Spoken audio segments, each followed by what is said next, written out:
యేసుక్రీస్తు ప్రభు వారు తీసుకొచ్చినటువంటి ఈ పరిచర్య మరి గడిచిపోయినటువంటి మోషే పరిచర్య కంటే ఎంతో గొప్పదని పౌలు భక్తుడు అలాగే హెబ్రీయులకు రాసినటువంటి పత్రిక కూడా చెబుతా ఉంది. అది కేవలము ముఖము మాత్రమే మెరిసే పరిచర్య అయితే ఇది జీవితాలను తేజోమయం చేసే పరిచర్యగా హెబ్రీయుల గ్రంథకర్త చెప్పాడు. ఆ మాటలను గుర్తు చేసుకుంటూ మన ప్రభువుకు సమానులు ఎవరూ లేరు అన్న విషయాన్ని నేను మీకు గుర్తు చేస్తాను. మన ప్రభువును పోలిన వారు ఇంకెవరూ లేరు అన్న విషయాన్ని నేను మీకు గుర్తు చేస్తాను. మన ప్రభువు ఈ ప్రపంచంలో ఆయనకు సాటి అయిన మేటి అయిన ఎలాంటి పోలిక ఇంకెవరి దగ్గర లేదు అని చెప్పటానికి నేను ఈ పని చేసే ప్రయత్నం చేస్తాను. ద్వితీయోపదేశ కాండము 1వ అధ్యాయము 19వ వచనం ఎవరైనా చదివి వినిపిస్తారా? ద్వితీయోపదేశ కాండం 1వ అధ్యాయం 19వ వచనం. ఘోరమైన మహారణ్యములో నుండి వచ్చి అమోరీయులు మన్నెపు మార్గమున కాదేశు బర్నేయుకు చేరితిమి. ఈ మాటను నేను ఎందుకు మీతో చదివించాను అనంటే, ఈ అరణ్యము అనే అనుభవము ఘోరమైన అనుభవం. ఈ అరణ్యము అనేటటువంటి అనుభవం ఏదైతే ఉందో అది ఇశ్రాయేలీయులు కలిసికట్టుగా అనుభవించినటువంటి అనుభవం. ఈ అరణ్యము గుండా ప్రభువు ప్రతి ఒక్క విశ్వాసిని తీసుకుని వెళతాడు అన్నది మనకు కనిపించినటువంటి, అంటే బైబిల్ గ్రంథంలో వ్రాయించినటువంటి ప్రతి ఉదాహరణలోనూ ప్రతి భక్తుని జీవితంలోనూ మనం చూస్తాం. ఒకానొక సమయంలో అరణ్యము అనే అనుభవము ప్రతి జీవితంలోనూ వస్తుంది.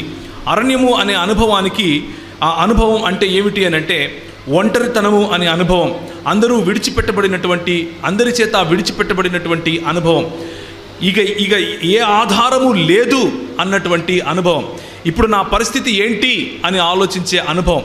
ఇలాంటి అనుభవాలు మనకు కూడా ఎదురవుతూ ఉంటాయి. అలాంటి పరిస్థితినే అరణ్య అనుభవం అని పిలుస్తారు.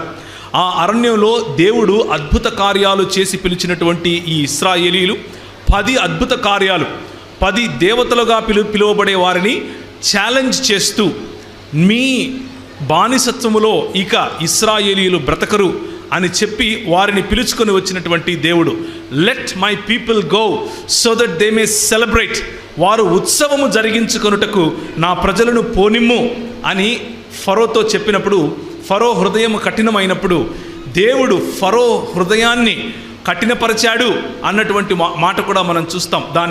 దానికి నిజమైన అర్థముగా ఏం చెప్పాలి అని అంటే, ఫరోకున్నటువంటి పొగరు, ఫరోకున్నటువంటి అధికారం, ఫరోకున్నటువంటి వేరే దేవతలపైన ఆధారపడే స్వభావం, ఫరోకున్నటువంటి ప్రతి అండ, ఫరోకున్నటువంటి గర్వం, ఫరోకున్నటువంటి తన రాజ్యాధికారం, ప్రతిదాన్ని తుంచి తునాతునకలు చేసి తుత్తునీయులు చేసి వారి ముందు నుంచి ఇశ్రాయేలీయులను విడిపించుకుని నేను దేవుడిని అని చాటుకున్నటువంటి వైనం. ఆ వైనంలో ఇశ్రాయేలీయులను పిలుచుకున్నాడు.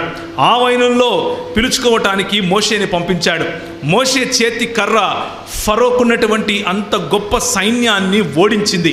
మోషే చేతి కర్ర అహరోను గడ్డము అక్కడ ఉన్నటువంటి ఫరో సైనికులందరూ తరుముతూ ఉంటే వారు ముందుకు వెళితే ఒక సముద్రం, వెనక చూస్తే ఒక ఉపద్రవం. ఆ ఉపద్రవం ఏమిటి అని అంటే కత్తులు కటారులు తీసుకుని బళ్ళాలు తీసుకుని అప్పటి పవర్గా ఉన్నటువంటి ఐగుప్తు దేశము యొక్క సేనలు ఎదుర్కోవటానికి వస్తూ ఉన్నాయి. ఐగుప్తు సేనలు నరికేస్తాం, చంపేస్తాం అన్నట్లుగా వస్తూ ఉన్నారు. ముందుకు వెళ్ళాలంటే సముద్రం కనిపిస్తూ ఉంది. దేవుడు తన అద్భుత కార్యమును, అంటే ఎర్ర సముద్రాన్ని చీల్చి ఆరిన నేల మీద వారిని నడిపించాడు. ఆరిన నేల మీద వారిని నడిపించాడు. ఒకసారి కొరింథీయులకు రాసిన పత్రిక, 1 కొరింథీయులకు వ్రాసిన పత్రిక చూద్దాం. కొరింథీయులకు రాసిన 1 పత్రిక 10వ అధ్యాయం. సహోదరులారా, ఈ సంగతి మీకు తెలియకుండుట నాకు ఇష్టము లేదు. అదేదనగా మన పితరులందరూ మేఘము క్రింద నుండిరి, వారందరూ సముద్రములో నడిచిపోయిరి, అందరూ మోషేను బట్టి మేఘములోను సముద్రములోను బాప్తీసము పొందిరి, అందరూ ఆత్మ సంబంధమైన ఒకే ఆహారమును భుజించితిరి, అందరూ ఆత్మ సంబంధమైన ఒకే పానీయమును పానము చేసితిరి, ఏలయనగా తమ్మును వెంబడించిన ఆత్మ సంబంధమైన బండలోనిది త్రాగిరి, ఆ బండ క్రీస్తే అన్నటువంటి మాట అపోస్తలుడు పౌలు మనకు గుర్తు చేస్తున్నాడు. ఏ బండ అయితే విడిపింపబడినటువంటి ఇశ్రాయేలీయుల దాహము తీర్చిందో, నిన్నటి సందేశాన్ని ఒకసారి మీరు గుర్తు తెచ్చుకుంటే, ప్రజలు దాహముగొని ఉన్నారు. దాహముగొని ఉన్న ప్రజలకు నీరు ఇవ్వటానికి సంఘముగా మనల్ని ప్రభు పిలిచాడు. సంఘము దేవుని శరీరమై ఉంది. ఈ సంఘం దేవుని శరీరమైనటువంటి ఈ సంఘానికి శిరస్సు క్రీస్తుగా ఉన్నాడు అన్న విషయాన్ని జ్ఞాపకం చేసుకుంటే, ఈ సాదృశ్యాన్ని ఆనాడే ఆయన పగటిలో మేఘస్తంభముగాను, రాత్రిలో అగ్నిస్తంభముగాను, వారికి నీళ్ళిచ్చే రాయిగాను ఈ ఇశ్రాయేలీయులను వెంబడిస్తూ వచ్చాడు.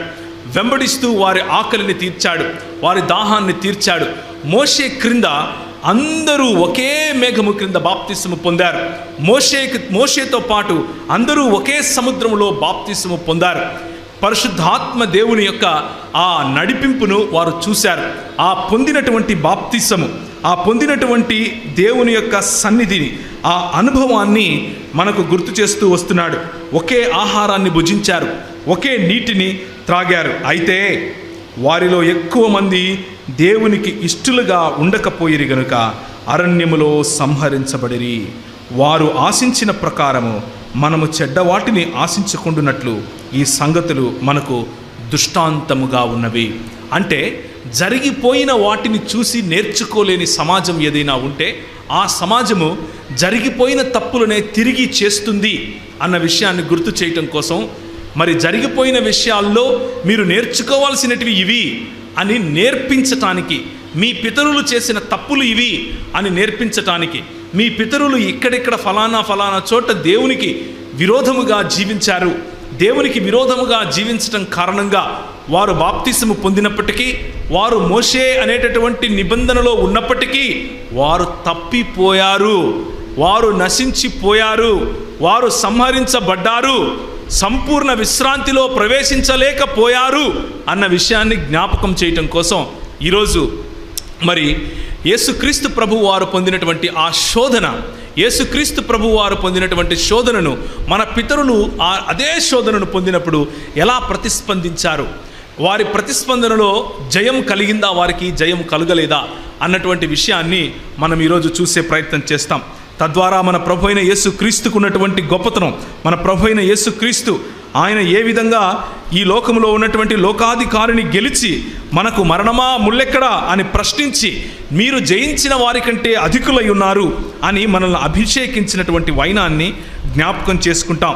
మరి మొదటి కొరింథీయులకు రాసిన పత్రిక 10వ అధ్యాయము 9 నుంచి కనుక చదివితే, మనము ప్రభువును శోధింపక ఇందుము, వారిలో కొందరు శోధించి సర్పముల వలన నశించిరి, మీరు సణుగకుడి, వారిలో కొందరు సణిగి సంహారకుని చేత నశించిరి. ఈ సంగతులు దృష్టాంతముగా వారికి సంభవించి యుగాంతమందున్న మనకు బుద్ధి కలుగుటకై వ్రాయబడెను అని ఉంది. These things are for us to learn. ఇవి మనకు బుద్ధి కలిగించటానికి వ్రాయించబడుతున్నాయి. మనకు ఇదంతా తెలుసుకున్న తర్వాత కూడా బుద్ధి కలగకుండా ఉంటే, మనం ఇంకా బుద్ధి తెచ్చుకోకుండా ఉంటే, మనము ఇలాంటి సువార్త, ఇలాంటి ఉజ్జీవ, ఇలాంటి సహవాస సభలు ఎన్నో చేస్తూనే ఉంటాం. కానీ బుద్ధి తెచ్చుకునే, జరిగిపోయినటువంటి చరిత్ర నుంచి నేర్చుకునే స్వభావం మనలో ఉండాలి. సంఘము ఇలాంటి కష్టకాలము గుండా వెళ్ళినప్పుడు, అరణ్యము అన్నటువంటి అనుభవం గుండా వెళ్ళినప్పుడు నేర్చుకోవలసినటువంటి విషయాలను నేర్చుకోవాలి. అగ్నిలో పుటము వేసి మేలిమి బంగారములాగా తీసినట్లుగా ప్రభువు మనము ఎంత శోధననైతే అనుభవించగలమో, ఎంత శోధననైతే మనము సహించగలమో అంతే శోధనను మన జీవితాలలో అలౌ చేస్తారు, అనుమతిస్తాడు. అనుమతించిన తరువాత ఆ పరీక్షలో మనం నెక్కగలిగితే దేవుడు శోధించువాడు కాదు, కానీ దేవుడు పరీక్ష పెట్టువాడు. దేవుడు ఎన్నటికీ ఎవరిని శోధింపడు.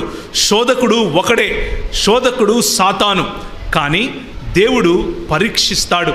పరీక్షించినటువంటి దేవుడు ఆ పరీక్షలో నెగ్గిన వారికి ఆయనకు తెలుసు, ఆయన సర్వజ్ఞుడైన దేవుడు అయినప్పటికీ నీకున్నటువంటి నీ చాయిస్, నీకున్నటువంటి నీ స్వచిత్తమును ఆయన పరీక్షకు గురి చేస్తాడు. పరీక్షకు లోను చేసినప్పుడు, పరీక్షకు నిన్ను ముందుకు తీసుకొని వెళ్ళినప్పుడు నీలో పరిపక్వత వస్తుంది. మన దేశంలో ఎందుకు పరీక్షలు పెడతారు, 10వ తరగతి పరీక్ష ఎందుకు పెడతారు అని అంటే, పరీక్ష వ్రాసినప్పుడు సాతాను ఈ దేన్నైతే ఒక శోధనగా మన జీవితంలోకి తీసుకొస్తుందో దాన్నే, అదే శోధనను ఆయన ఒక పరీక్ష రూపంలో మన దగ్గరికి తీసుకొని వచ్చినప్పుడు 10th క్లాస్ అబ్బాయి పరీక్ష రాసి పాస్ అయ్యి గర్వంగా బయటకు వచ్చి జూనియర్ కాలేజీకి ఎలా వెళ్తాడో, అలాగే మనం ఒక్కొక్క శోధనను జయిస్తూ, ఒక్కొక్క శోధనను మరి వెనక వేసుకుంటూ ముందుకెళుతూ, ఒక కాలేబులాగా, ఒక యెఫున్నె కుమారుడైనటువంటి కాలేబులాగా, నూని కుమారుడైనటువంటి మన యెహోషువ లాగా మనము ఉత్తీర్ణులం అవుతాం. అలా ఉత్తీర్ణులు అవటం కోసం, అలా పాస్ అవ్వటం కోసం, పరిపక్వతలోనికి వెళ్ళటం కోసం మనం నేర్చుకోవలసినటువంటి విషయాలను నేర్చుకోవాలి. అలా నేర్చుకున్నప్పుడు మనకు మాదిరిగా ఉన్నటువంటి మన ప్రభువు గుర్తుకు వస్తాడు. మన ప్రభువు అన్ని విషయాలలో నీలాగా నాలాగా శోధింపబడినప్పటికీ ఆయన ఏ విధంగా జయం సాధించాడు అన్న విషయాన్ని మనం జ్ఞాపకం చేసుకోవాలి.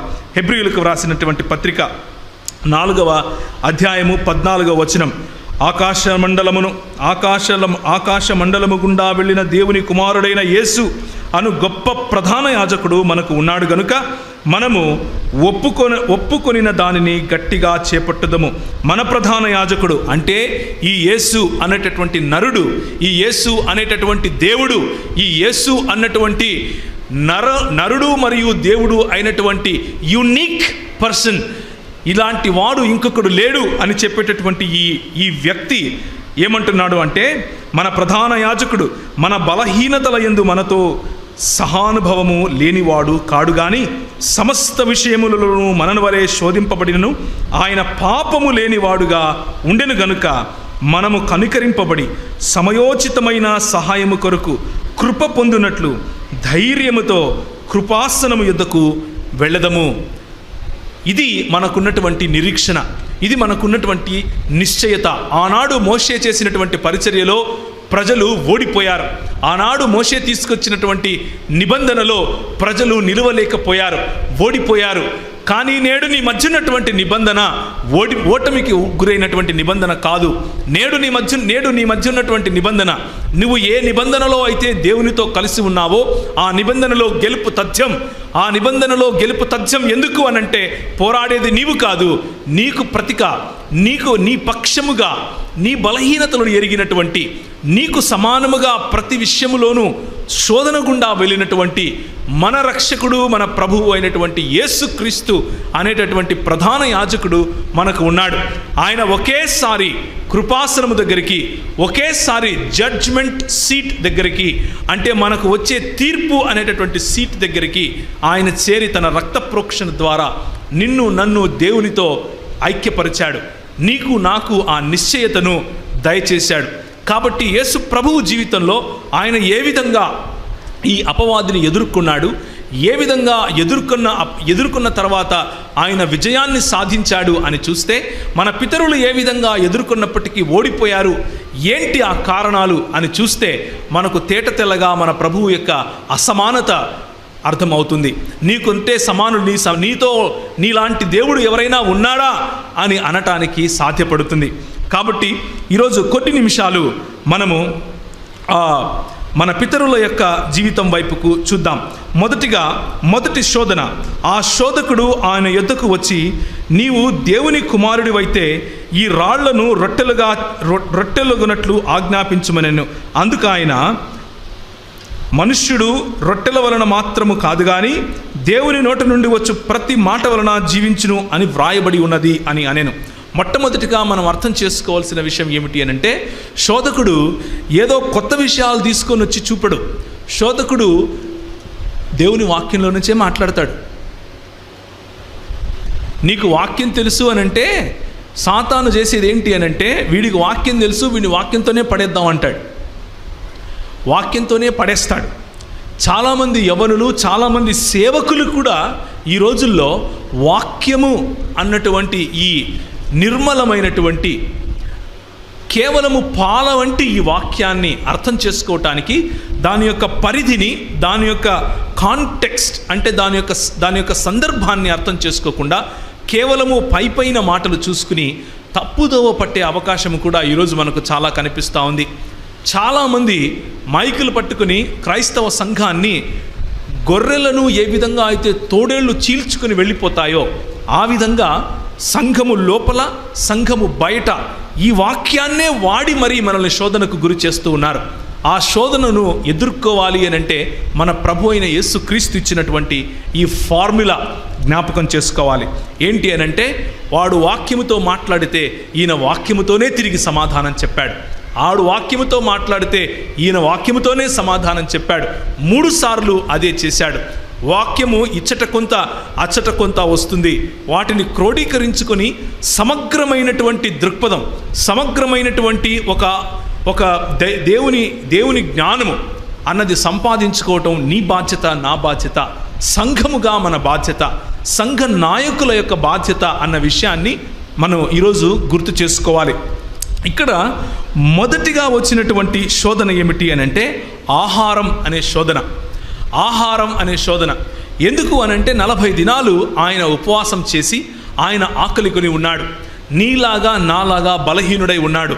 దేవుడేంటి, బలహీనుడవటం ఏంటి అన్నటువంటి ప్రశ్న కొంతమంది క్రైస్తవేతర సోదరులకు కూడా వస్తూ ఉంటుంది. కొంతమంది క్రైస్తవులకు కూడా ఇది వస్తూ ఉండొచ్చు. అయితే దేవుడు ఏంటి, ఆయనకు బలహీనత ఏంటి అని అడగటానికి ముందు యేసుక్రీస్తు 100% మనుష్యుడు అన్న విషయాన్ని జ్ఞాపకం చేసుకోవాలి. 100% దేవుడు అన్న విషయాన్ని జ్ఞాపకం చేసుకోవాలి. ఆయనలో ఉన్న దేవత్వము ఎంత 100% దేవత్వమో ఆయనలో ఉన్నటువంటి మనుష్యత్వము కూడా 100% మనుష్యత్వము అని అంటారు. దీన్నే ఏమంటారు అనంటే దైవ మానవుడు అన్నటువంటి థియోలాజికల్ పదము ఇక్కడ వాడవలసి ఉంటుంది. ఈ దేవుడు తన దేవత్వమును తన ఉన్నట్లుగా మనకు చూపిస్తే ఆయన్ను చూసి మనం బ్రతికి ఉండలేము కాబట్టి, చచ్చిపోతాం కాబట్టి ఆయన తన మహిమను తగ్గించుకొని మనకు ఎంతగా అర్థం అవుతుందో, మనము ఎంతగా అవగాహన తీసుకోగలమో అంత అవగాహనలోనికి వచ్చి రక్తమాంసములు నువ్వు నేను ఎలా కలిగి ఉన్నామో అలా ఆయన కూడా తీసుకొని నీలాగా నాలాగా శోధనకు గురి అయ్యాడు. అయితే తేడా ఏమిటి అనంటే, నీవు నేను శోధనకు గురి అయితే పడతాం, ఈయన శోధనకు గురి అయితే శోధకుణ్ణి జయిస్తాడు. మన ప్రభు అయిన యేసుక్రీస్తుకు ఉన్నటువంటి శక్తి అది. కాబట్టి ఈయనకున్నటువంటి ఈ బలహీనత, ఆహారం అన్నటువంటి బలహీనత జయించాలి. కాబట్టి పరిశుద్ధాత్మ దేవుడు ఈయనను, ఈ శోధకుడు వస్తాడు, శోధకుడు శోధిస్తాడు, ఆ స్థలము అరణ్యములోనికి నేను తీసుకుని వెళ్ళాలి అని పరిశుద్ధాత్మ దేవుడు ఆయనను తీసుకుని వెళ్ళాడు. ఈ శోధన, ఈ అరణ్యము అనేటటువంటి అనుభవం ఒకవేళ నీ జీవితంలో ఇప్పుడు గడుస్తూ ఉందేమో, ఆహారము అన్నటువంటి కొరత, లేకపోతే నీకు కావలసినటువంటి వనరులలో ఉన్నటువంటి కొరత ఒకవేళ నీ జీవితంలో ఇప్పుడు ఉందేమో, అలాంటి కొరతను తీసుకుని వచ్చి ఇదేం దేవుడురా, ఈ దేవుడి దగ్గరికి పోయినావు నువ్వు అని నిన్ను అపవాది శంకించే విధంగా శోధిస్తూ ఉన్నాడేమో. ఒక్కసారి ఆగి నీ జీవితంలో జరిగే విషయాలను పాతకాలంలో మన పితరులకు జరిగినటువంటి విషయాలతో పోల్చి చూసుకునే ప్రయత్నం చేద్దాం. సంఖ్యాకాండము 11వ అధ్యాయము. సంఖ్యాకాండము 11వ అధ్యాయము. వారి మధ్యనున్న మిశ్రిత జనము 4వ వచనము. వారి మధ్యనున్న మిశ్రిత జనము మాంసాపేక్ష అధికముగా కనపరచగా ఇశ్రాయేలీయులను మరలా ఏడ్చి, మాకెవరు మాంసం పెట్టెదరు? ఐగుప్తులో మేము ఉచితముగా తినిన చేపలను, కీరకాయలను, దోసకాయలను, కూరాకులను, ఉల్లిపాయలను, తెల్లగడ్డలను జ్ఞాపకమునకు వచ్చుచున్నవి. ఇప్పుడు మా ప్రాణము సొమసిలను, మా మన్నా కాక మా కన్నుల ఎదుట మరేమీ లేదని చెప్పుకునరి. ఆ మన్నా కొత్తిమీర గింజ వలె ఉండెను, చూపునకు అది బోళము వలె ఉండెను. జనులు చిరుగుచు దానిని కూర్చుకొని తిరుగుట విసిరి లేక రోట దంచి పెనము మీద కాల్చి రొట్టెలు చేసిరి. దాని రుచి క్రొత్త నూనె రుచి వలె ఉండెను. ఇది సమస్య. ఏంటి అనంటే మిశ్రిత జనము అంటే ఐగుప్తు దేశంలో ఇశ్రాయేలీయులను పిలిస్తే ఈ ఇశ్రాయేలీయులు ఏం చేశారు అనంటే ఐగుప్తు దేశం నుంచి కొంతమందిని తోడుకొచ్చుకున్నారు. ఒరే నాయన, నిన్ను నేను పిలిచానురా, నువ్వు నా కోసం ప్రత్యేకించబడ్డావు, నిన్ను నేను ఒక సంఘముగా ఎక్లీసియాగా చేస్తున్నాను అని అంటే కొంతమంది కాళ్ళు అటు ఒకటి ఇటు ఒకటి ఉంటాయి. ఒక పక్క లోకంలోనూ ఒక పక్క సంఘములోనూ ఉంటాయి. అంటే దృక్పథ రీత్యా మనము ఇంకా సంపూర్ణంగా ఒక ఓడలోనికి రాని వారముగా ఉంటాం. కాబట్టి మిశ్రిత జనాన్ని కూడా వీళ్ళు పోగేసుకొని తెచ్చుకున్నారు. ఈ మిశ్రిత జనము ఏం చేస్తున్నారు అని అంటే, వీళ్ళలో మొదటి శోధన మొదలు పెడుతున్నారు. ఏంటా శోధన? ఆహారము అనే శోధన. ఆహారము అనే శోధన. వీళ్ళకంట దోసకాయలు, కీరకాయలు, తెల్లగడ్డలు, ఉల్లిపాయలు, మాంసము ఇదంతా ఉచితంగా వచ్చిందంట. ఎక్కడ? ఫరో దగ్గర ఉచితంగా వచ్చిందా? కొరడాలు పట్టుకొని తన్నుతే వచ్చింది. 400 సంవత్సరాలు బానిస బతుకుతే వచ్చింది. వాళ్ళు ఉండటానికి పెద్ద పెద్ద మహళ్ళు కట్టమని, వాళ్ళు ఉండటానికి వాళ్ళు చచ్చిపోతే బూడ్చిపెట్టడానికి పెద్ద పెద్ద పిరమిడ్లు కట్టడానికి వీళ్ళ బ్రతుకులు వాడుకున్నారు. వీరిని బానిసలుగా చేసి పీడించారు, హింసించారు. ఆ కొరడాలు గుర్తు రావట్లేదు, వాళ్ళు పెట్టినటువంటి హింసలు గుర్తు రావట్లేదు, వీళ్లకు డబల్ పని పెట్టండి అన్నటువంటి మాటలు గుర్తు రావట్లేదు. ఏం గుర్తొస్తుంది? ఉల్లిపాయ గుర్తొస్తుంది, తెల్లగడ్డలు గుర్తొస్తున్నాయి, చేపలు గుర్తొస్తున్నాయి, మాంసం గుర్తొస్తుంది, అల్లం వెల్లుల్లి గుర్తొస్తున్నాయి వీళ్ళకి. ఇదే క్రైస్తవుల ఈనాటికి ఇదే సమస్య. దేవుడు ఇచ్చిన దాన్ని మరిచి ఇంకా కావాలి, ఇంకా కావాలి, ఇంకా కావాలి అన్నటువంటి మిశ్రిత జన సమూహంలో ఉన్న ఆలోచనలు మనలో ఉంటాయి. మన ప్రభువు ఈ ఆహారము అనేటటువంటి ఈ చిన్న శోధనను ఆయన జయించాడు. కానీ మన పితరులు ఆ శోధనలో పడ్డారు. ఆ శోధనలో పడటం ద్వారా వాళ్ళు చేయాల్సిందల్లా ఏమీ లేదు. వాళ్ళకంట చెప్పులు అరిగిపోలేదంట. వాళ్ళకంట ఆ 40 సంవత్సరాలు వాళ్ళు నడుస్తూ ఉన్నప్పుడు చెప్పులు అరిగిపోలేదు, వారేసుకున్న బట్టలు చిరగలేదు. అంటే ఎలాంటి వనరులు దేవుడు ఇచ్చి ఉంటాడంటారు? ఎంత సంరక్షణ వాళ్ళకి ఇచ్చి ఉంటాడంటారు? అవన్నీ గుర్తు రావట్లేదు. ఏం గుర్తొస్తున్నాయి? మాంసము లేదు, దోసలు లేవు, కీరకాయలు లేవు, దోసకాయలు లేవు. ఇదే ఉదయం మనం మాట్లాడుకుంటున్నట్లుగా గింజలకు ఆశపడే స్వభావం. మనము ఇంకా గింజలకు ఆశపడే స్వభావంలోనే ఉంటాం. ఎలా అయిపోయినామంటే ఈ రోజుల్లో క్రైస్తవ సమాజము, యేసు ప్రభువును నమ్ముకుంటే నాకు ఏదో వస్తుంది, నాకు ఏదో ఆయన ఇస్తాడు, ఆయన ఎంత ఇచ్చినా ఇంకా కావాలా, ఇంకా కావాలా అని ఆశీర్వాదములు ఇచ్చేవాడి కంటే కూడా ఆశీర్వాదాన్ని ఎక్కువగా కోరుకుంటాం. ఆశీర్వాదములు ఇచ్చేవాడి సన్నిధి ఉంది, ఆ బండ వాళ్ళ దగ్గర ఉంది, కావలసినప్పుడు నీళ్ళు ఇస్తున్నాడు. ఆశీర్వాదములు ఇచ్చేవాడి సన్నిధి వారి దగ్గర ఉంది, కావలసినప్పుడు సముద్రాన్ని సైతము 2 పాయలుగా చీలుస్తున్నాడు. కానీ వాళ్ళకేం కావాలి? దోసకాయలు, కీరకాయలు, తెల్లగడ్డలు, ఉల్లిపాయలు కావాలి.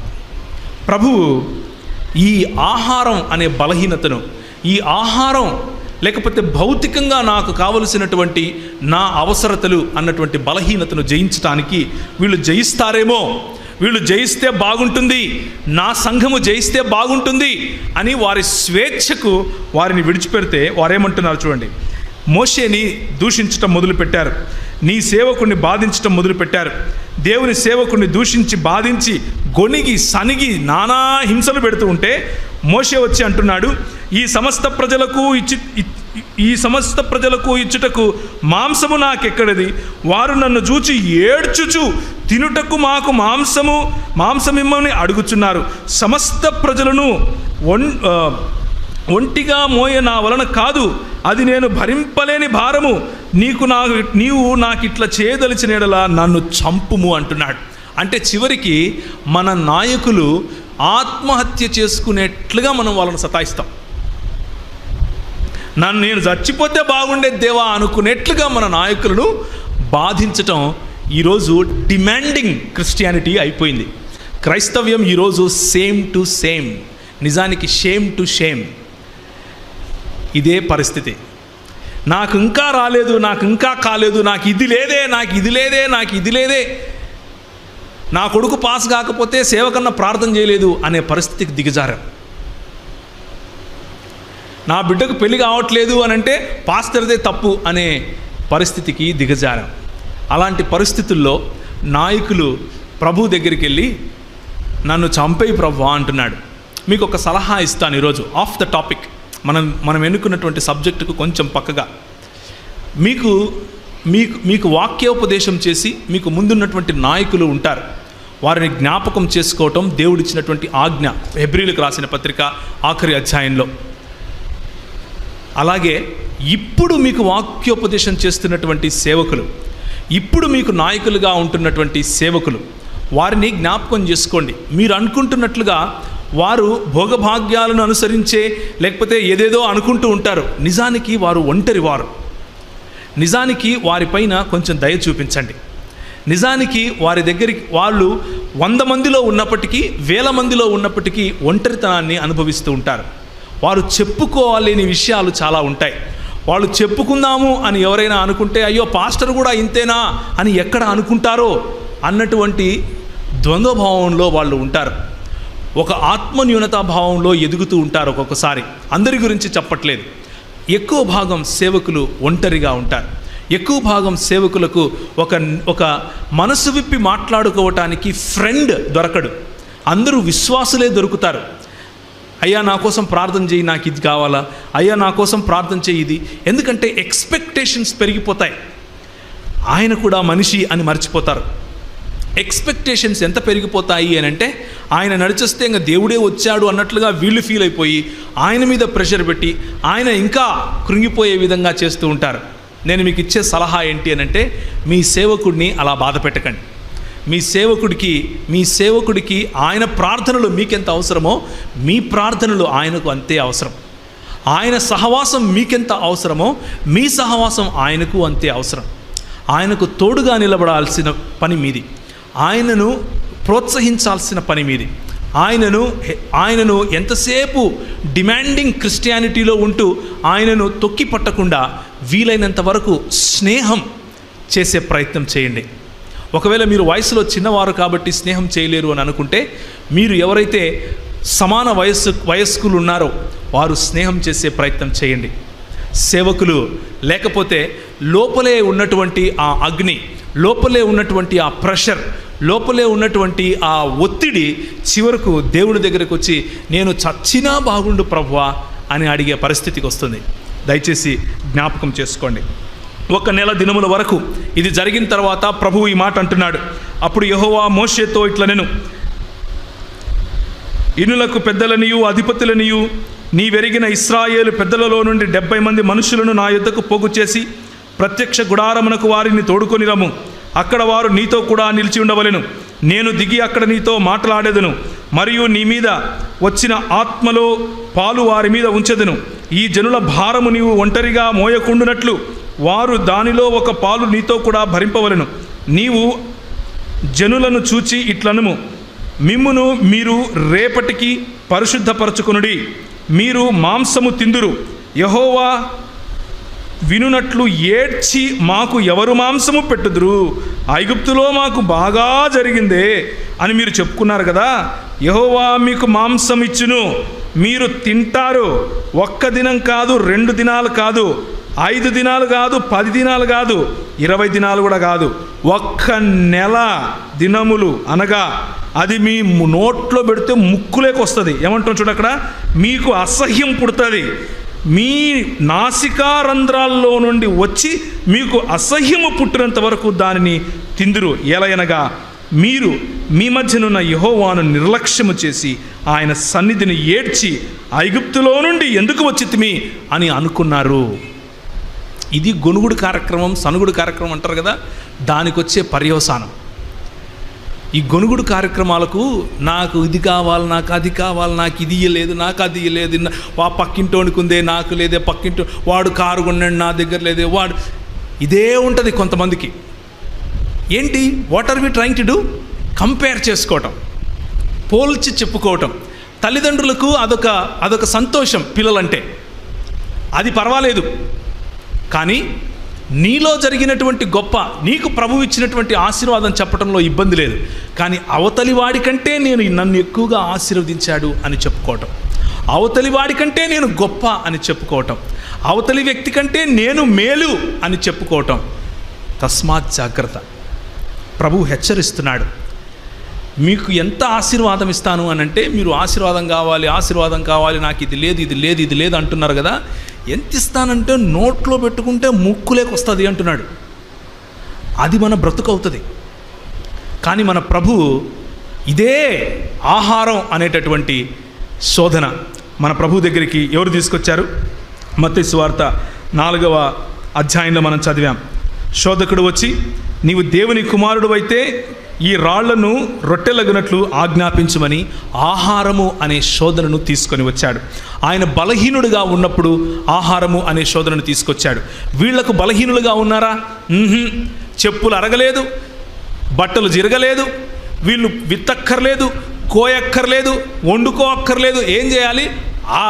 అని నోరు తెరిచి పండుకుంటే పొద్దునికి మన్నా పడుతుంది. ఇది వీళ్ళ పరిస్థితి. వీళ్ళు ఏం చేశారంట? వీళ్ళు తినడం, తాగడం, ఆడుకోవడానికి లేయడం, ఇది వీళ్ళ పరిస్థితి. అంటే బాగా బలిసున్నారు అని అర్థం. అలాంటి సమయంలో వీళ్ళకి ఏం గుర్తొస్తుంది? కీరకాయలు, దోసకాయలు, ఉల్లిపాయలు, తెల్లగడ్డలు, మాంసము. ఎంత ఇస్తానంటే నోట్లో పెట్టుకుంటే ముక్కులేకొస్తుంది అని ప్రభు చెప్తున్నాడు. కానీ మన ప్రభువు యొక్క ఉదాహరణ చూడండి. ఆయన బలహీనుడిగా ఉన్నాడు. 40 దినాలు ఆయన ఉపవాసంలో ఉన్నాడు. 40 దినాలు భోజన పానీయాలు లేకుండా మృగములతో ఉన్నాడు. మార్కు సువార్త ఒకసారి తీస్తారా? మార్కు సువార్త 1వ అధ్యాయము. వెంటనే పరిశుద్ధాత్మ ఆయనను అరణ్యములోనికి త్రోసుకొని పోయెను. 12వ వచనం. ఆయన సాతాను చేత శోధింపబడుచు అరణ్యములో 40 దినములు అడవి మృగములతో కూడా ఉండెను అని ఉంది. ఎవరితో ఉన్నాడు? సర్వాన్ని సృష్టించినటువంటి దేవుడు, సర్వ సృష్టికి కారణభూతుడైనటువంటి వాడు, ఈ సకల సృష్టిలోనూ చరాచర జీవుల మధ్య ఆయన సంచరించగల, ఆయన సర్వవ్యాపి అయినటువంటి ఈ దేవుడు మృగములతో ఉన్నాడంట. అంటే కుక్కలతో, అక్కడ ఉన్నటువంటి అరణ్య మృగాలు, వాటితో ఉన్నాడు. ఎందుకు ఆయన అది ఎన్నుకున్నాడు? ఎందుకు ఈ అరణ్యవాసం ఆయన చేశాడు? నీకోసం, నా కోసం. నీవు నేను శోధింపబడి గెలవలేము.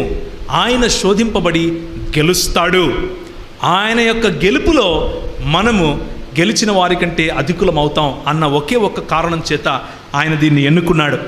భోజనం లేకపోతే ఆహారం అన్నటువంటి ఈ శోధనను ఆయన జయించాడు. ఎలా జయించాడు? తిరిగి దేవుని వాక్యముతోనే తిప్పికొట్టాడు. మనుషుడు రొట్టెల వలన మాత్రము కాదు కానీ దేవుని నోట నుండి వచ్చు ప్రతి మాట వలన జీవించును అని తిరిగి సవాలు విసురుతున్నాడు. నీకేం తెలుసు? నువ్వు వచ్చి నా దగ్గరికి వాక్యం మాట్లాడుతున్నావు. నేనెవరో తెలుసా? ఆది యందు ఏ వాక్యం ఉండెనో, ఆది యందు ఏ వాక్యము దేవుని యొద్ద ఉండెనో, ఆది యందు ఏ వాక్యము దేవుడై ఉండెనో, ఆ వాక్యాన్ని నేను నా దగ్గరకు వచ్చి నా మాటలో చెప్తున్నావా? పోరా అన్నాడు. ప్రభు యోబును ఇలా విసిరేసి సాతాను ముందు టచ్ చేసి చూడు అన్నాడు. యోబు కష్టంలో కూడా ప్రభువుకు నమ్మకంగా నిలబడ్డాడు. ఈరోజు మన ముందున్నటువంటి సవాలు ఏమిటి అని అంటే, సంఘానికి నిన్ను దేవుడు ఇలా విసిరివేయగలడా?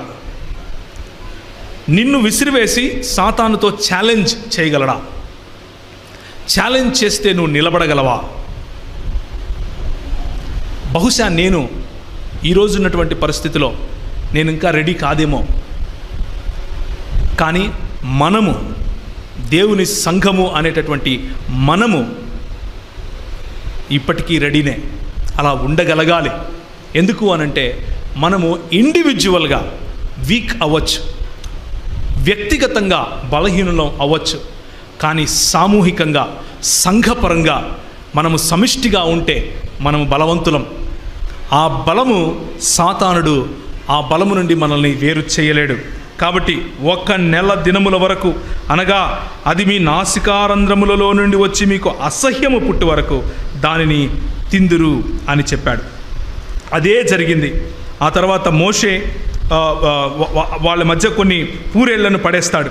ఆ పూరేళ్ళన్నీ రాలుతాయి. పూరేళ్ళను తింటారు. తిన్న తర్వాత ఆ అరక్క చచ్చిపోతారు. తిన్నది అరక్క చచ్చిపోతారు. చూడండి, వాక్యము ఎంత స్పష్టంగా మనకు చెబుతా ఉందో. ఆశీర్వాదము మాత్రమే నాకు కావాలి, ఆశీర్వాదం ఇచ్చేవాడి కంటే నాకు ఆశీర్వాదమే ప్రాముఖ్యం అని అనుకుంటే ఆ ఆశీర్వాదము మనల్ని చంపుతుంది. ఆ ఆశీర్వాదము మనల్ని చివరికి నిర్వీర్యులుగా చేస్తుంది. ఆ ప్రాంతానికి హిబ్రోత్ హత్తావా అని పేరు పెట్టారు. చూడండి 34వ వచనం. మాంసాపేక్ష గల వారిని జనులు అక్కడ పాతిపెట్టినందున ఆ స్థలమునకు హిబ్రోతు హత్తావా అను పేరు పెట్టబడెను. హిబ్రోతు హత్తావా అంటే అర్థం ఏమిటంటే దురాశ గల వాళ్ళ సమాధులు అని. దురాశ గల వాళ్ళ సమాధులు. హిబ్రోత్ అనేటటువంటి ఈ అరణ్య అనుభవం, మన ప్రభువు అదే అనుభవం గుండా వెళ్ళాడు నీకోసం నా కోసం. అదే అనుభవం గుండా వెళ్ళి మన పితరులు చచ్చినట్లుగా, మన పితరులు బలహీనతలో చచ్చిపోయినట్లుగా ఆయన అలా ఓడిపోకుండా మన కోసం గెలిచాడు. గెలిచి నూతన నిబంధనలోకి నిన్ను నన్ను ఆహ్వానిస్తున్నాడు. ఆనాడు మోషే దగ్గర మోషేతో వారు మేఘములో బాప్తిసం పొందారు, వారు నీటిలో బాప్తిసం పొందారు. ఆనాడు పరిశుద్ధాత్మ దేవుడు వారిని నడిపించాడు. నేడు మిమ్మల్ని పరిశుద్ధాత్మ దేవుడు స్వయంగా అగ్నిలోను బాప్తిసం ఇవ్వటానికి సిద్ధం. ఆయన బాప్తిసం ఇచ్చినప్పుడు, ఆయన యొక్క సర్వాంగ కవచమును ధరించుకున్నప్పుడు, ఆయన యొక్క యుద్ధ సైనికుడిగా యుద్ధ సన్నద్ధుడవై జీవించే సమయంలో నువ్వు తప్పక విజయాన్ని సాధిస్తావు. ఒకరోజు నువ్వు ఓడిపోవచ్చు, 2 రోజులు నువ్వు ఓడిపోవచ్చు, నీలో బలహీనత పాపం వైపుకు నిన్ను లాగొచ్చు. కానీ నువ్వు నిలబడగలిగితే, కానీ నువ్వు ప్రభువైన యేసుక్రీస్తు తీసుకున్నటువంటి మార్గం వాక్యముతోనే జీవిస్తాను, వాక్యము అన్నటువంటి మాటల ఆ నియమాలను ఆధారంగా చేసుకుని నేను జీవిస్తాను అని నిర్ణయించుకుంటే గెలుపు నీదే. 2వ అరణ్య అనుభవం, నీవు దేవుని కుమారుడవైతే క్రిందికి దూకుము అని ఆయన నిన్ను గూర్చి తన దూతలకు ఆజ్ఞాపించి, నీ పాదం ఎప్పుడైనాను రాతికి తగలకుండా వారు నిన్ను చేతులతో పట్టుకుంటారు అని వ్రాయబడింది కదా అని ఆయనతో చెబుతున్నాడు. మొదటి శోధన ఆహారం, 2వ శోధన ఆధారం. ఇక్కడ వస్తున్నటువంటి శోధన ఏమిటి అని అంటే, నీకేంది ఆధారం? నీకు నిజంగా దేవుడే ఆధారం అయితే నిరూపించుకో. కీర్తనల గ్రంథంలో ఫలానా చోట ఇలా రాయబడింది కదా, అది నీ గురించే కదా రాయబడింది, అది మెస్సియానిక్ ప్రాఫెసీనే, అంటే క్రీస్తుకు సంబంధించినటువంటి ప్రవచనమే కదా, మరి దూకు, నిన్నొచ్చి దేవదూతలు పట్టుకుంటారు కదా అని ఏం చెప్తున్నాడు? శోధిస్తున్నాడు. ఎవరిని శోధిస్తున్నాడు? యేసుక్రీస్తు ప్రభువారిని శోధిస్తున్నాడు. హెబ్రీయులకు రాసినటువంటి పత్రిక 3వ అధ్యాయం. నేడు మీరు ఆయన శబ్దము వినిన యెడల అరణ్యములో శోధన దినమందు కోపము పుట్టించినప్పటి వలె మీ హృదయములను కఠినపరచుకొనకుడి. 40 సంవత్సరములు నా కార్యములను చూచి మీ పితరులు నన్ను పరీక్షించి శోధించిరి. కావున నేను ఆ తరము వారి వలన విసిగి, వీరెప్పుడునూ తమ హృదయాలోచనలలో తప్పిపోవచ్చున్నారు, నా మార్గములను తెలుసుకొనలేరు. కనుక నేను కోపముతో ప్రమాణము చేసినట్లు వారు నా విశ్రాంతిలో ప్రవేశింపరని చెప్పితిని అంటూ మన పితరులు చేసినటువంటి తప్పు, మన పితరుల యొక్క ఈ తొట్టిల్లే స్వభావాన్ని మరి ఒకసారి మనకు హెబ్రీ గ్రంథకర్త గుర్తు చేస్తున్నాడు. మన ప్రభు అయినటువంటి యేసుక్రీస్తు ప్రభు వారికి ఏ విధంగా అయితే శోధన వచ్చిందో, ఆధారము అనే శోధన వచ్చిందో, అదే శోధన ఎవరు నీకు ఆధారం అన్నటువంటి శోధన మన పితరులకు కూడా వచ్చింది. అయితే వారు తిరిగి యెహోవాను శోధించటం లాగా కనిపిస్తున్నాం. ఇదో కింద ఉంటుంది చూడండి. అయితే అతనితో కూడా పోయిన ఆ మనుషులు, ఆ జనులు మనకంటే బలవంతులు, మనము వారి మీదికి పోజాలము, మరియు వారు తాము సంచరించి చూచిన దేశమును గూర్చి ఇశ్రాయేలుతో చెడ్డ సమాచారము చెప్పి, మేము సంచరించి చూచిన దేశము తన నివాసులను భక్షించు దేశము, దానిలో మాకు కనబడిన జనులందరూ ఉన్నత దేహులు, అక్కడ నెఫీలీయుల సంబంధులైన అనాకు వంశపు నెఫీలీయులను చూచితిమి, మా దృష్టికి మేము మిడతల వలె ఉంటిమి, వారి దృష్టికిని అట్లే ఉంటిమి అనిరి. ముందు ప్రాబ్లం ఏమిటంటే, ఈ ఓడిపోయే లేకపోతే ఇలాంటి ఆహారము, ఆధారము మరియు ఆరాధన అన్నటువంటి శోధనలలో పడిపోయే వారి వైఖరి, వారి దృక్పథం ఎలా ఉంటుంది అని అంటే, వారి కళ్ళకు వాళ్ళు మిడతల్లాగా కనిపిస్తారు. ఆత్మన్యూనతా భావం, మనలో ఉన్నటువంటి యేసుక్రీస్తు శక్తిని గ్రహించుకోలేనటువంటి పరిస్థితి, మన దేవుడు ఎవరై ఉన్నారు అన్నటువంటి ఆ సత్యాన్ని గ్రహించలేని పరిస్థితి. దేవుని ఎరిగిన వారు బలము కలిగి గొప్ప కార్యాలు చేస్తారు అని దానియేలు గ్రంథంలో రాసిన మాటను ఒకసారి జ్ఞాపకం చేసుకుంటే, తన దేవుణ్ణి ఎరిగిన వారు ఇలాంటి పరిపక్వతలోకి వెళ్ళటానికి సవాళ్లను ఎదుర్కొంటారు. సవాళ్లను తీసుకుని దాంట్లో ఒక పాజిటివ్, దాంట్లో ఒక సకారాత్మకమైనటువంటి వైఖరిని కలిగి ఉంటారు. వీడు పెద్దగా ఉన్నాడా, వీడిని కొట్టి తీరాలి అని ఆలోచిస్తారు. ఈ ఈ ఈ శోధన నేను జయించలేనిదా, జయించి తీరతాను అని నిర్ణయించుకుంటారు. ఇది యెఫున్నె కుమారుడైనటువంటి కాలేబు చెప్పినటువంటి మాట. అదే తర్వాత నూను కుమారుడైనటువంటి యెహోషువ కూడా ఇదే మాట చెబుతాడు. యెహోషువ గ్రంథంలో ఇదే కాలేబుకు దేవుడిచ్చే ఒక ఖితాబు, దేవుడిచ్చే ఒక అవార్డు ఏంటో తెలుసా? యెఫున్నె కుమారుడైనటువంటి కాలేబు నా ముందు నిండు మనస్సుతో నన్ను అనుసరించాడు, యథార్థ హృదయంతో నన్ను అనుసరించాడు. కాబట్టి ఈయనకు భేదము కలిగినటువంటి క్రైస్తవ జీవితాలలో ఉండే వైఖరి, చిన్న చిన్న గింజలకు, కీరకాయలకు, దోసకాయలకు పడిపోకుండా, దేవుణ్ణి శంకించి దేవుణ్ణి శోధించే మార్గంలోనికి వెళ్లకుండా, నిజమైన ఆరాధన నా జీవన శైలి, నిజమైన ఆరాధన నేను జీవించే నా జీవితం, కేవలము ఆదివారం వచ్చి పాడే పాటలు కాదు, కేవలము ఒకరోజు వచ్చి ప్రజలకు ప్రైజ్ ద లార్డ్ చెప్పటం కాదు, నా జీవితమే నీకు ఆరాధనగా సమర్పిస్తాను, నా వైఖరి ఆరాధన వైఖరితో నేను జీవిస్తాను అని నిశ్చయించుకునే క్రైస్తవులకు ఉజ్జీవం తప్పకుండా ఉంటుంది. మంట ఆరని మంటలాగా ఉంటుంది. మీరు కాలు పెట్టిన చోట సుభిక్షంగా ఉంటారు. మీరు పట్టిన నేల బంగారం అవుతుంది. మీరు కోరుకున్న ఆత్మీయ వరములు ప్రభు మీకు ఇస్తాడు. ఇది తథ్యం. ఇలా జరిగి తీరుతుంది. కావలసిందేమిటి అనంటే, భౌతిక వనరులపైన మీకున్న దృష్టిని మరల్చి దేవుని వైపు ఉంచాలి. నా ఆధారం ఎవరు అన్నటువంటి శంక, అన్నటువంటి శోధనను జయించి యేసు ప్రభువును ఆధారంగా చేసుకోవాలి. నా ఆరాధన, నా జీవన శైలి, అది దేవునికి నేను సమర్పిస్తున్నాను అన్న నిబద్ధత కలిగినటువంటి జీవితం, సమర్పణ కలిగినటువంటి జీవితం మనం సమర్పించుకోగలిగితే సంఘము బాగుపడుతుంది. ఇంత గొప్ప ప్రభువు మనకున్నాడు, ఇంత గొప్ప దేవుడు మనకున్నాడు. ఈయనకు సమానులు ఇంకెవరూ లేరు. ఒకసారి మ్యూజిషియన్స్ వస్తే ఈ చిన్న పాట, చిన్న కోరస్, సమానులు ఎవరు ప్రభు అనే పాట మనం పాడుకొని ముగించుకుందాం. ప్రియమైన దేవుని సంఘమా, మీకు ఈ పాట వస్తే మన ప్రభు అయినటువంటి యేసు క్రీస్తును ఘనపరచటానికి, ఆయనను స్తుతించటానికి సమానులు ఎవరు ప్రభు అన్నటువంటి ఈ పాటను పాడి ప్రభువును స్తుతిద్దాం. ఎందుకు అనంటే, నువ్వు నేను ఓడిపోయే పరిస్థితిలో ఉన్నప్పుడు ఆయన నీలాగా నాలాగా సమస్తమైనటువంటి శోధన గుండా వెళ్ళినప్పటికీ, మనలాగా బలహీనతలలోకి వెళ్ళినప్పటికీ ఆయన పాపము చేయలేదు. కానీ సమస్త విషయములలో మనవలే శోధింపబడినను ఆయనను పాపము లేనివాడిగా ఉండెను అని దేవుని వాక్యం చెబుతా ఉంది. కనుక మన ప్రభువు యొక్క ఘనత, ఆయనకు సమానులు ఎవరూ లేరు అన్నటువంటి ఈ పాటను పాడుకుంటూ ముగించుకుందాం.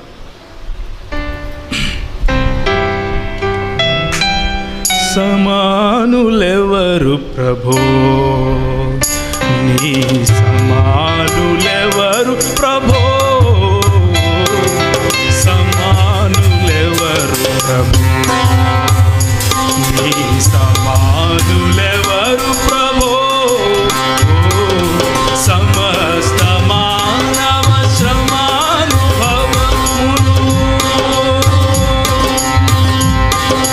సమస్త మానవ శ్రమానుభవములు సహించి వహించి ప్రేమి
ఓ పుణ్యశీలుడా,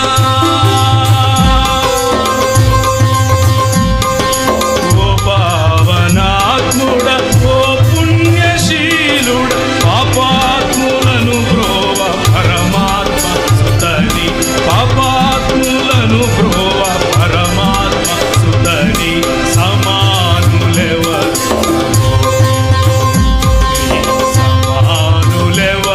ప్రభో, సమానులెవరు,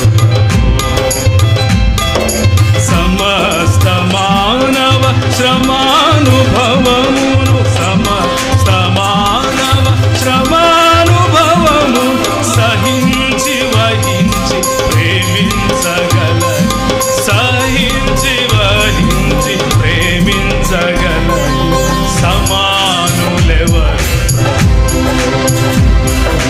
సమానులెవరు ప్రభో, సమానులెవరు ప్రభో. ఇది మన ప్రభు యొక్క ఘనత. ఆయనకు సమానులు ఎవరూ లేరు. ప్రవక్తలు వచ్చారు, గొప్ప గొప్ప భక్తులు వచ్చారు, కానీ అందరూ ఏ భేదము లేదు, ఏ భేదము లేదు, పాపము చేసి దేవుడు అనుగ్రహించి మహిమకు దూరమయ్యారు, నువ్వు నేనుతో సహా. కానీ మన ప్రభు పాపాన్ని జయించి మనకు సమానత్వాన్ని దయచేశాడు. పాపాన్ని జయించి మనకు మన శ్రమ అనుభవాలలో, మన అరణ్య అనుభవాలలో ఆయన పాలు పంపులు పొంది మనకు విజయం దయచేశాడు. ఇలాంటి ప్రభువుకు తిరిగి మనం మన జీవితాలను సమర్పించుకుందాం. తలలు వంచుకుంటే ప్రార్థన చేసుకుందాం.